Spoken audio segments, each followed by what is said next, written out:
வணக்கம். பிஎன்சியின் நேரலை செய்திகளை வழங்குவதற்காக நான் கண்ணதாசன். செய்திகளை விரிவாக பார்ப்பதற்கு முன்பாக தற்போதைய நேரத்திற்கான தலைப்பு செய்திகளை பார்க்கலாம்.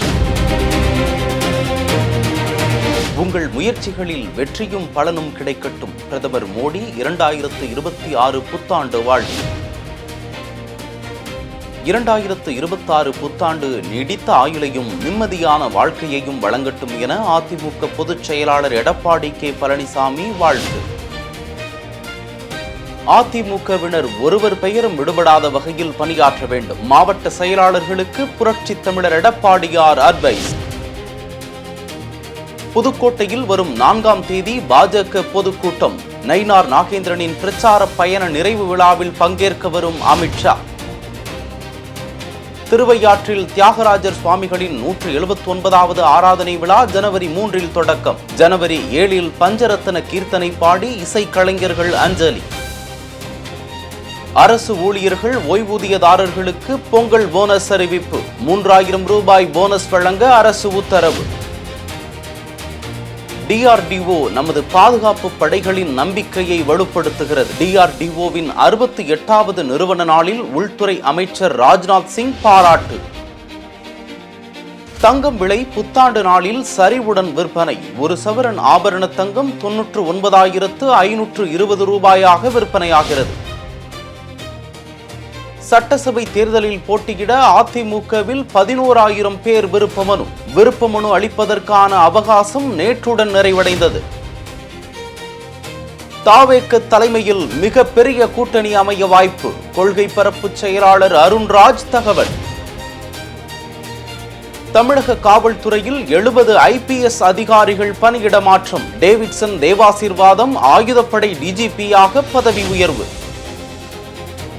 வணிக பயன்பாட்டிற்கான கேஸ் சிலிண்டர் விலை 110 ரூபாய் அதிகரிப்பு. ஒரு சிலிண்டர் 1849 ரூபாய் 50 பைசாவாக விற்பனை.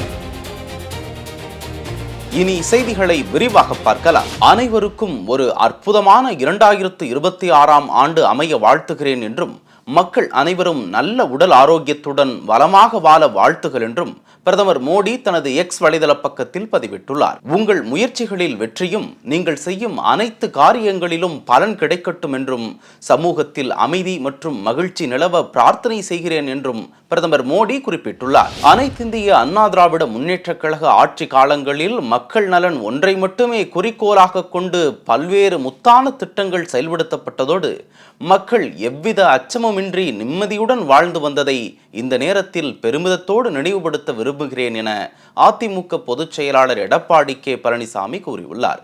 புத்தாண்டை முன்னிட்டு அவர் விடுத்துள்ள வாழ்த்து செய்தியில், இப்புத்தாண்டு தமிழக மக்களுக்கு நிறைவான சந்தோஷத்தையும் தித்திக்கும் நிகழ்வுகளையும் நிறைந்த செல்வத்தையும் நீடித்த ஆயுளையும் நிம்மதியான வாழ்க்கையையும் வழங்க எல்லாம் வல்ல இறைவனை பிரார்த்திக்கிறேன் என்றும் குறிப்பிட்டுள்ளார்.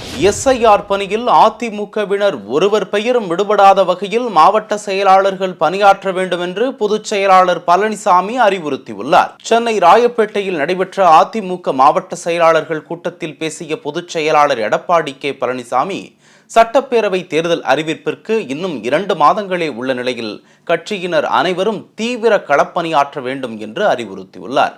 வாக்குச்சாவடி அளவில் நிர்வாகிகள் தீவிர பணியாற்றுவதை மாவட்ட செயலாளர்கள் உறுதி செய்ய வேண்டும் என்றும் வலியுறுத்தியுள்ளார். புதுக்கோட்டையில் வரும் 4ஆம் தேதி நடைபெறவுள்ள பாஜக பொதுக்கூட்டத்தில் பங்கேற்பதற்காக மத்திய உள்துறை அமைச்சர் அமித்ஷா வருகை தருகிறார். பாஜக மாநில தலைவர் நயினார் நாகேந்திரன் தமிழகம் தலை நிமிர தமிழனின் பயணம் என்ற பிரச்சாரத்தை மதுரையில் தொடங்கி மாநிலம் முழுவதும் நடத்தி வருகிறார். இதன் நிறைவு விழா புதுக்கோட்டையில் வரும் 4ஆம் தேதி நடைபெற உள்ளது. இதற்காக பள்ளத்திவயல் பகுதியில் மேடை அமைக்கும் பணிகள் நடைபெற்று வருகின்றன. இதில் மத்திய உள்துறை அமைச்சர் அமித்ஷா பங்கேற்க உள்ளதால் பலத்த பாதுகாப்பு ஏற்பாடுகள் செய்யப்பட்டு வருகின்றன. திருவையாற்றில் தியாகராஜர் சுவாமிகளின் 179வது ஆராதனை விழா வரும் 3ஆம் தேதி தொடங்குகிறது. ஜனவரி 3ஆம் தேதி மாலை 5:30 மணிக்கு நடைபெறும் தொடக்க விழாவிற்கு தியாக பிரம்ம மகோத்சவ சபா தலைவர் GK வாசன் தலைமை வகிக்கிறார். விழாவின் முக்கிய நிகழ்வான பஞ்சரத்ன கீர்த்தனை வரும் 7ஆம் தேதி நடைபெற உள்ளது. அன்று காலை 9 மணி அளவில் ஆயிரக்கணக்கான இசைக்கலைஞர்கள் பாடகர்கள் கலந்து கொண்டு ஒரே குரலில் பஞ்சரத்ன கீர்த்தனைகளை பாடி தியாகராஜ சுவாமிக்கு இசை அஞ்சலி செலுத்த உள்ளனர். அரசு ஊழியர்கள், ஆசிரியர்கள், ஓய்வூதியர்கள் மற்றும் குடும்ப ஓய்வூதியர்களுக்கு போனஸ் மற்றும் பொங்கல் பரிசு வழங்குவதற்காக 183 கோடியே 86 லட்சம் ரூபாய் நிதி ஒதுக்கி முதல்வர் ஸ்டாலின் உத்தரவிட்டுள்ளார். அதன்படி சி-டி பிரிவை சார்ந்த பணியாளர்கள் மற்றும் ஆசிரியர்களுக்கு 3000 ரூபாய் என்ற உச்ச வரம்பிற்கு உட்பட்டு போனஸ் வழங்கப்படும் என அறிவிக்கப்பட்டுள்ளது. DRDO விஞ்ஞானிகளின் அசைக்க முடியாத அர்ப்பணிப்பு நாட்டின் பாதுகாப்பை வலுப்படுத்தவும் தன்னம்பிக்கை கொண்ட பாரதத்தை உருவாக்குவதற்கும் பேருதவியாக இருக்கிறது என மத்திய பாதுகாப்புத்துறை அமைச்சர் ராஜ்நாத் சிங் பாராட்டியுள்ளார். DRDOவின் 68வது நிறுவன தினத்தன்று அந்த அமைப்பின் விஞ்ஞானிகளை பாராட்டி அறிக்கை வெளியிட்டுள்ள ராஜ்நாத் சிங், எதிர்காலத்திற்கு தேவையான அனைத்து தொழில்நுட்பங்களை உருவாக்குவதன் மூலம் DRDO நமது பாதுகாப்பு படைகளின் நம்பிக்கையையும் வலுப்படுத்துகிறது என குறிப்பிட்டுள்ளார். ஆபரண தங்கத்தின் விலை கடந்த சில நாட்களாகவே சரிவடைந்து வருகிறது. புத்தாண்டு தினமான இன்றும் தங்கம் லேசாக விலை குறைந்துள்ளது. சென்னையில் ஜனவரி 1ஆம் தேதி 22 கேரட் ஆபரண தங்கத்தின் விலை சவரனுக்கு 320 ரூபாய் குறைந்து ஒரு சவரன் 99,520 ரூபாய்க்கு விற்பனையாகிறது. வெள்ளி கிராமிற்கு 1 ரூபாய் குறைந்து 256 ரூபாய்க்கு விற்கப்பட்டு வருகிறது. 1 கிலோ கட்டி வெள்ளி 2,56,000 ரூபாய்க்கு விற்பனையாகிறது. அதிமுகவில் விருப்பமனு அளிப்பதற்கான அவகாசம் நேற்றுடன் நிறைவடைந்த நிலையில் 2026 சட்டப்பேரவை தேர்தலில் போட்டியிட 11,000க்கும் மேற்பட்டோர் விருப்பமனு அளித்துள்ளதாக தகவல் வெளியாகியுள்ளது. பொது மற்றும் தனி தொகுதிகள் அனைத்திற்கும் 15,000 ரூபாய் செலுத்தி மனுக்கள் பெறப்பட்டன.